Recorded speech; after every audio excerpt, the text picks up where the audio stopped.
Hi, my name is Chef Dale Budd. I teach cooking programs at the Meadow Lake campus of Northwest College, and I'd like to introduce you to the world of cooks, chefs, and culinary arts. Cooks.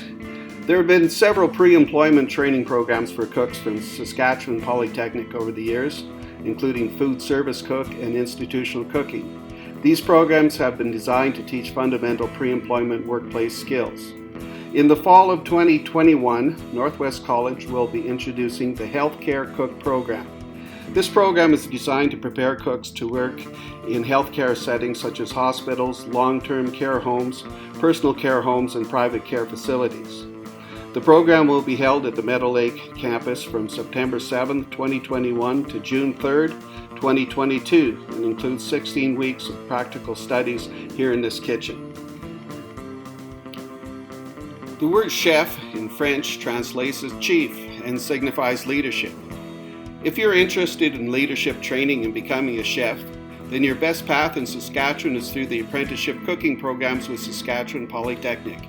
Either the one-year professional cooking program offered at Prince Albert and Moose Jaw campus, or the two-year Culinary Arts program offered at the Saskatoon campus.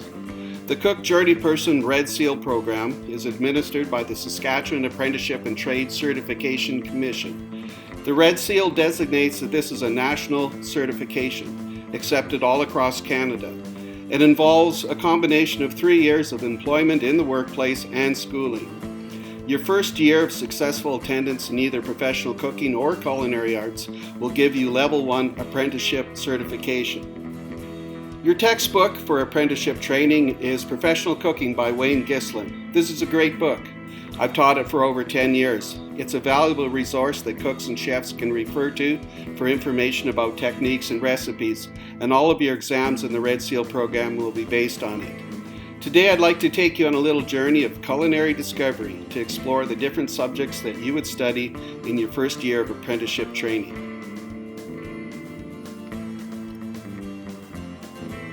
Your first course module in any culinary arts is going to be safety and sanitation. The kitchen can be a very hazardous place, and it's full of sharp knives and hot stoves and slippery floors and all kinds of things that can pose a hazard.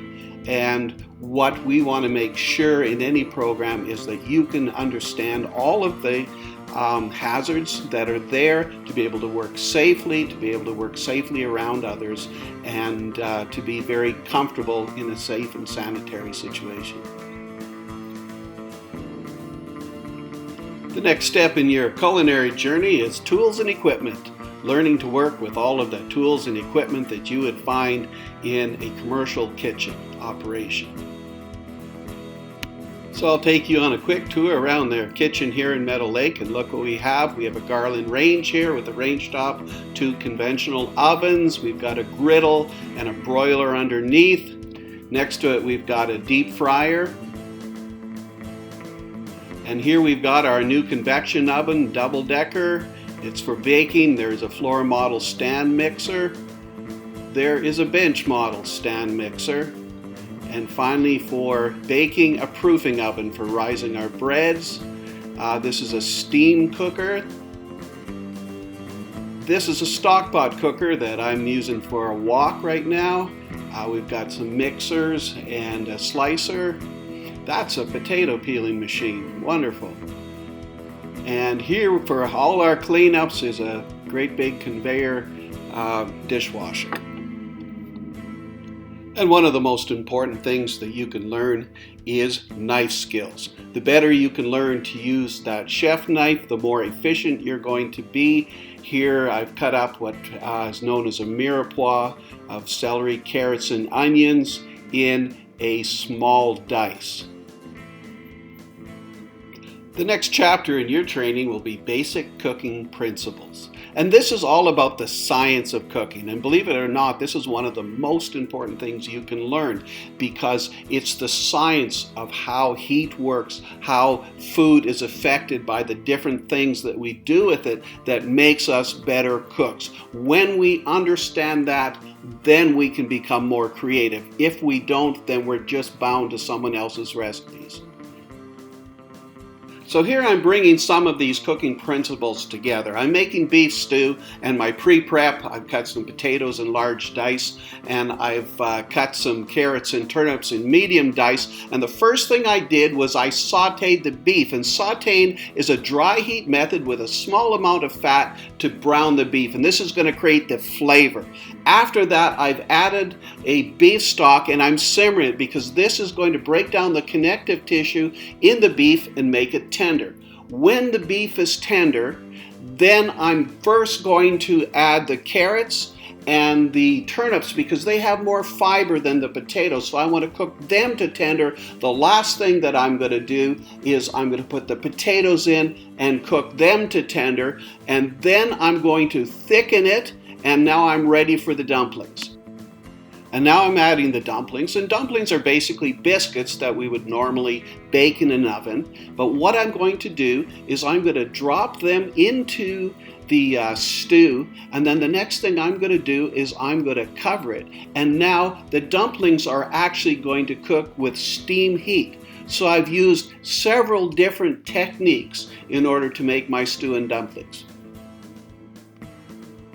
And right at the beginning of your training, you're going to learn this French word, mise en place, everything in its place. And this is all about organizational skills. And this is fundamentally incredibly important because the better your organizational skills, the better a cook and a chef you will be, because you are going to save yourself thousands of miles and thousands of hours simply by how well organized you are in the workplace.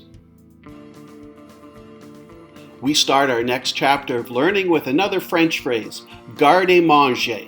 And this is the study of cold foods, of salads, salad dressings, and sandwiches. And there's a lot to learn here.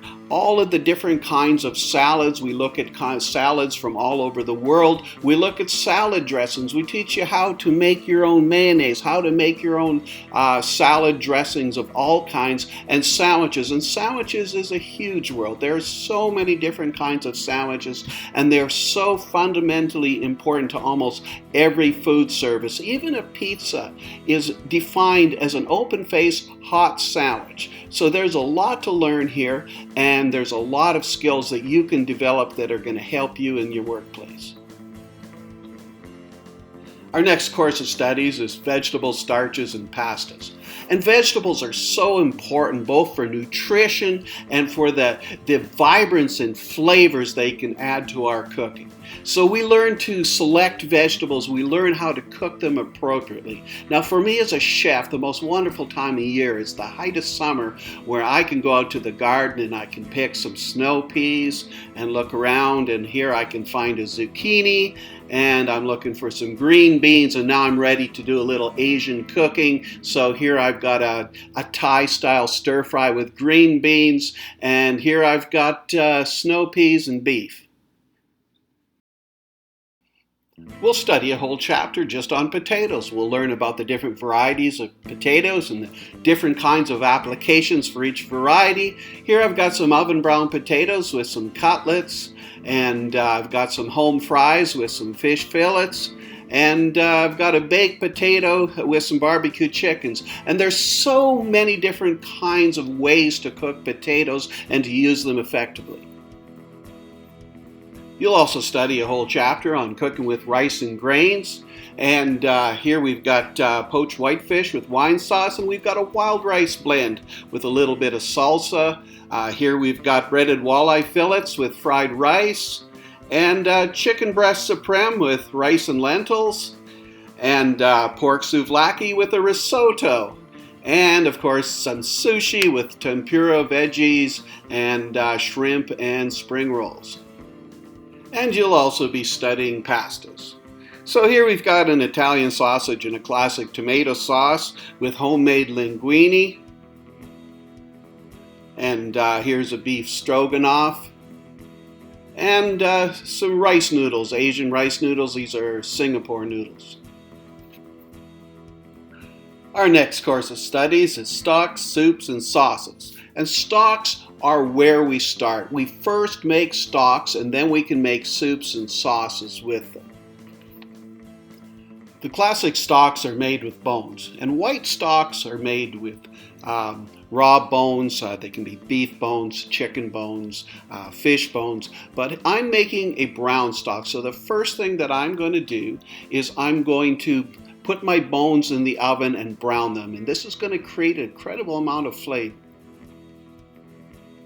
Next, I've got my stock going. I've added my bones to cold water and brought it to a simmer. I've added herbs. Normally these would be tied in a sachet, but I'm not too concerned because I'm going to strain it all. And I've added a mirepoix of onions and celery and carrots, and then I'm going to simmer this for many, many hours to develop a full, rich flavor. And I've taken that very rich brown stock and I've made a traditional Métis soup, which is called boulette soup. And this would be served with fry bannock, which was called le bain. So here we've got traditional French cuisine from Saskatchewan, and the Métis would call it bullets and bangs. Now I've served this with baked bannock. And as you can see, I've got two kinds of bannock here. And the first is the way it's made nowadays with white flour. But what you have to understand is that nobody even had any white flour until the late 1800s when the technology to process it developed. So on the prairies, and at the time that this soup would have been made, everything was from stone ground whole wheat flour. So I've also served a stone ground whole wheat bannock along with my boulette soup. And here I'm going to make some chicken soup with a white stock, and I've already made the stock from some bones from some chickens I was cutting up, and I've got some celery, a carrot, and some onions that I'm going to cut up and put into the soup. So I've cut up the carrots and onions and celery into a small dice, and I've got some chicken meat that I'll separate and add to it. And I've got some pasta. Now, to make a really clear soup, what I'm going to do is I'm going to cook the pasta separate and then strain it and clear it and then add it to my soup. And then I end up with a very nice, clear chicken soup that I've made right from scratch from a stock that's just great for any day. But wait, there's more. So I've got all of these onion peels and carrot peels and a little bit of celery, and I've saved them, and I'm going to put them all together in a pot, and I'm going to make a vegetable stock. So now I've added some peppercorns, and I've added some bay leaves and these vegetables, and I'm going to simmer these until I've got a really nice vegetable stock. Vegetarian cooking and vegetarian soups are a very important part of what a modern chef does. So here I've harvested all of these wonderful fall vegetables, and I'm going to put them all together in a big pot, and I'm going to make a great big pot of borscht. And this is a traditional garden soup from the Ukraine that people have been making for hundreds and hundreds of years from what was available. And served with a little bit of sour cream on top, and it is just absolutely a wonderful soup. And this is just one of the many vegetarian soups that I've made over the years for myself and for my clientele. So once you've mastered stock making, then you're ready to make sauces, because the stocks are the basis of your sauces. There's always a liquid. So in French cuisine, traditional French cuisine, there's 5 mother sauces. You have your bechamel sauce. And this basically, your liquid is milk and it's thickened with a roux. And a roux is flour cooked in butter or another fat. And from your bechamel sauce, then you can make a mushroom sauce. You can add Italian cheese and make an Alfredo sauce. You could add cheddar cheese and make a cheddar sauce. You could add cream and make a supreme sauce. So there's a lot of different things you can do with a bechamel sauce. A velouté is a white stock thickened with a roux, and then there's all kinds of secondary sauces that are made from that. The espagnole is a brown stock thickened with a roux, and it is reduced to make a demi-glace, and then one of the things, some wine, and then you have a Bordelaise that you'd serve on a steak. You have your tomato sauces, which is a tomato plus stock. It may or may not be thickened depending on your tomatoes, and one of my favorites is to make a Creole sauce from that. And then of course there's the hollandaise, where your liquid is butter, and this is an emulsion, and in emulsion you use eggs to thicken it, and this is the classic sauce for your eggs Benedict. So some examples here. I've got a mushroom and pork pasta with a bechamel sauce. I've got a poached white fish with a velouté sauce. I've got chicken breast with supreme sauce. And I've got Italian sausage linguine with a tomato sauce.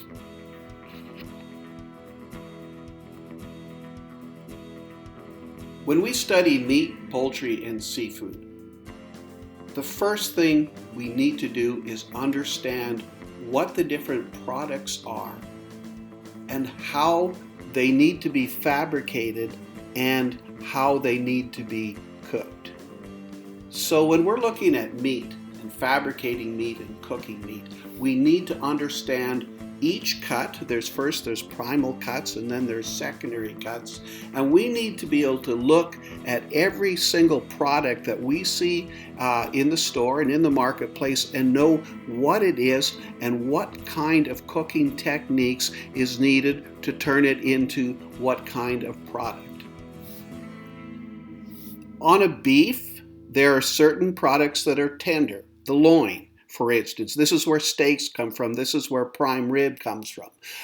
But also that these tender products can also be used in Asian cooking and in stir frying. But then there's others, such as the round, which is going to require a different kind of cooking. You're going to need a moist heat cooking because you're going to need to break down the connective tissue in that product in order to make it tender.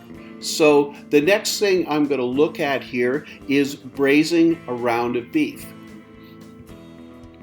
So I've taken an inside round and I've cut it in half so it'll fit in my frying pan, and I'm sauteing it, and this will brown it and it'll increase the flavor in it.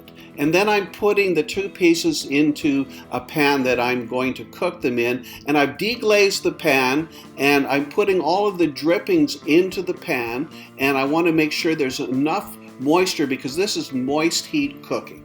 And I'm going to cover it, and I'm going to put it in the oven, and I'm going to cook it slow for a long time. And what this will do is it will break down all the connective tissue in it, and it will be moist and it will be tender. So I'm not looking for a temperature doneness, I'm looking for tender doneness, and I'm going to end up with a really, really nice piece of beef that I can either use for a meal or I can chill it and use it in sandwiches.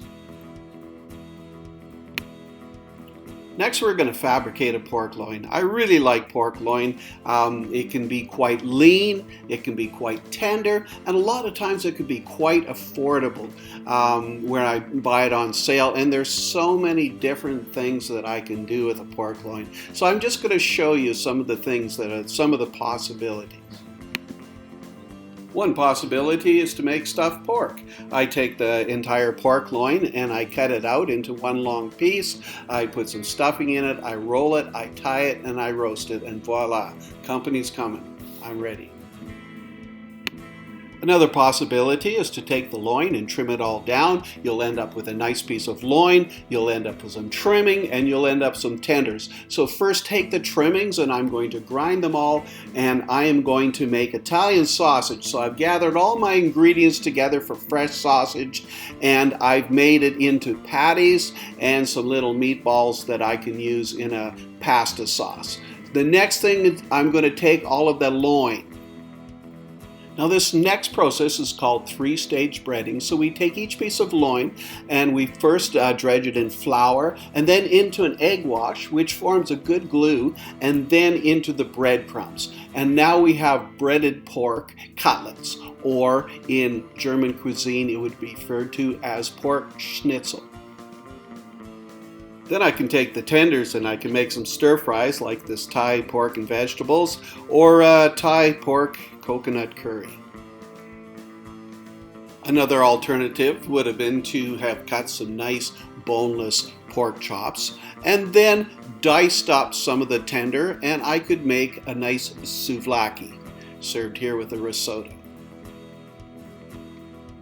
Or I could grind the whole loin up and make fresh sausage. And you've got a lot of alternatives with sausage. I really like bratwurst, I like Italian sausage, I like chorizo. This time I made some Italian sausage and bratwurst patties. Patties are really versatile. They're a little easier than making with casings, and they make great breakfast buns, or you can grill them up and use them with pancakes or serve them with eggs. Always a great treat in the morning. Next, we're looking at fabricating and cooking poultry, and starting with a chicken. And while there's a lot of different ways to cut up a chicken, I would prefer to cut open right on the breast. There's a keel bone. You can cut down either side of it. You can split it open, and then you can cut on either side of the backbone and remove it. It's best just to go into soup stock. And then you can take off the legs and the thighs and set them aside. And then you want to make a nice cut with the wings. Rather than just cutting the wings off, make a cut that leaves some breast meat on it. Then you've got a nice piece. Now you've got 6 nice pieces that we're going to process. You've also got some breast meat that's boned that can be used, and you've got some bones for stock. So I'm taking the 6 pieces of chicken and I'm using the 3-stage breading again. So I've got flour, egg wash, and breadcrumbs. And then I'm going to pan fry them until they're golden. And then I'm going to put them into a pan and I'm going to finish them in the oven. And this is called country style chicken. But another alternative that I could have done was done them as barbecue chicken, which is also really nice. I can take the tenders and I can make a chicken satay like this, or I could make a cashew chicken, or there's a lot of different dishes that you can do with the breast meat. Another great alternative is to do a boneless chicken or turkey. You take all of the bones out and you roll it up and tie it and bake it, and you end up with a really, really nice product that has both white meat and dark meat, and it's very tender and it's very moist. An important part of your studies will be seafood, looking at the different kinds of shellfish, looking at the different kinds of finfish, and looking at and learning about the different kinds and techniques of cooking them.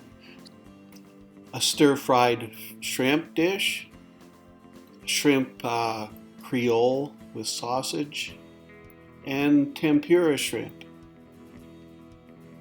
And here we've got battered fillets, and some breaded northern pike fillets, and some breaded walleye fillets.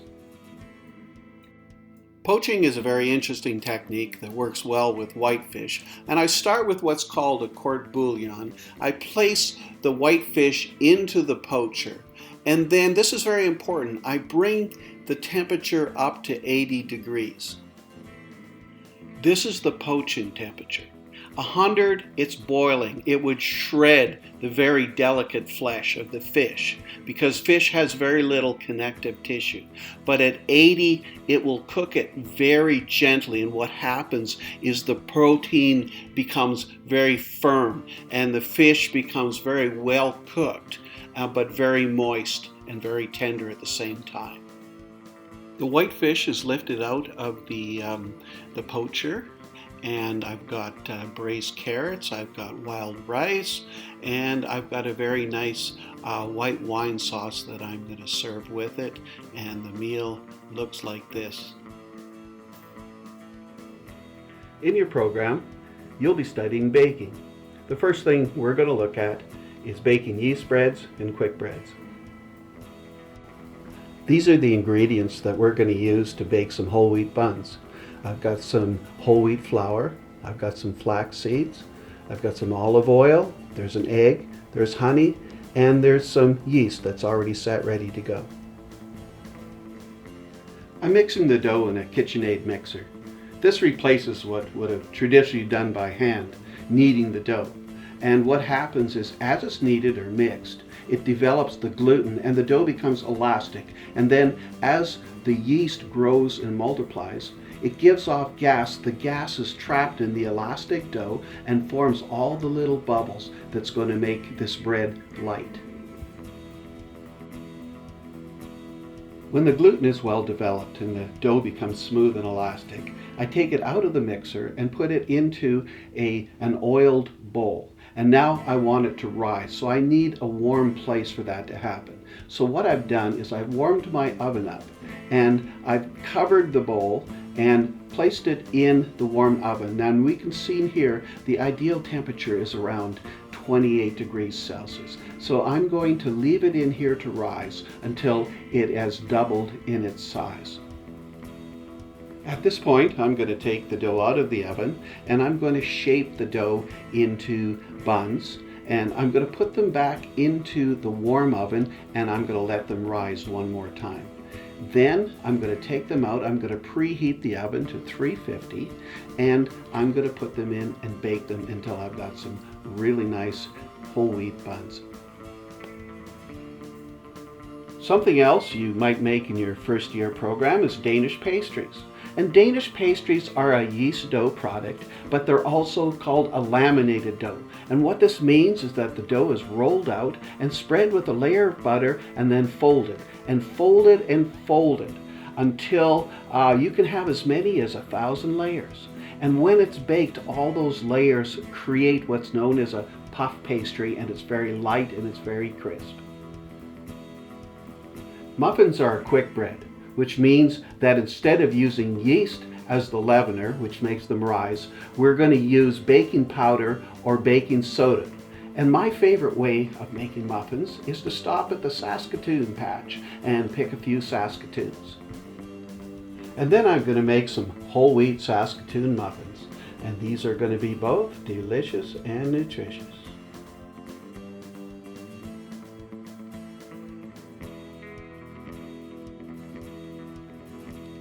And next, we're going to study how to make pies and pastries.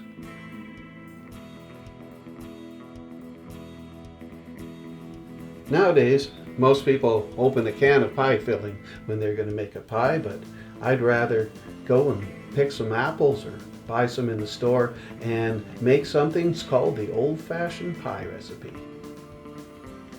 Here's the ingredients. I'm going to use a blend of whole wheat flour and white flour, some salt, a spoon of vinegar, an egg, and for the fat, I'm going to use lard. I'm going to combine all the flour in a bowl, and then I'm going to cut the lard in. And the next part is really important because how I mix it at this stage is going to end up what kind of crust I'm going to have. So if I leave nice, fairly large lumps in the dough, I'm going to have what's called a flaky pie crust. Whereas if I really work it until they're very small, I'll have a mealy pie crust, and that's going to be less desirable. Next, I add the liquid, which is a combination of the egg, water, a spoon of vinegar, and I mix up the dough, and now I'm ready to make a pie. I've assembled my ingredients, which includes white flour, brown sugar, cinnamon, some lemon juice, a little salt, some margarine, and of course, some apples. The first thing I'm going to do is I'm going to cut my apples up, and then I'm going to get them into some water with lemon juice right away because this is going to keep the apples from turning brown. Next, I'm going to drain the liquid, and then to the apples I'm going to add flour and the sugar and the cinnamon. I'm going to mix it really well, and when it bakes, these ingredients will form the sauce in the apple pie. I'm going to roll out the dough, and then I'm going to place it gently into the pan, making sure not to stretch it because that would make it shrink when it bakes. I'm going to fill it with the apples. I'm going to roll out a top crust, and I'm going to put that on top and carefully close it in. I'm going to dock it to let steam escape, and I'm going to brush it with egg wash to help it brown, and I'm going to bake it. And I've got an apple pie that's going to look like this on my table.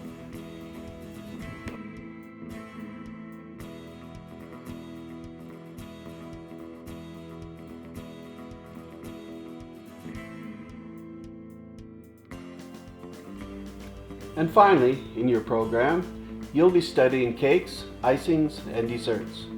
And rather than saying any more about it, I'd like you to just take a look at some of the many wonderful desserts that we've made over the years in our kitchen.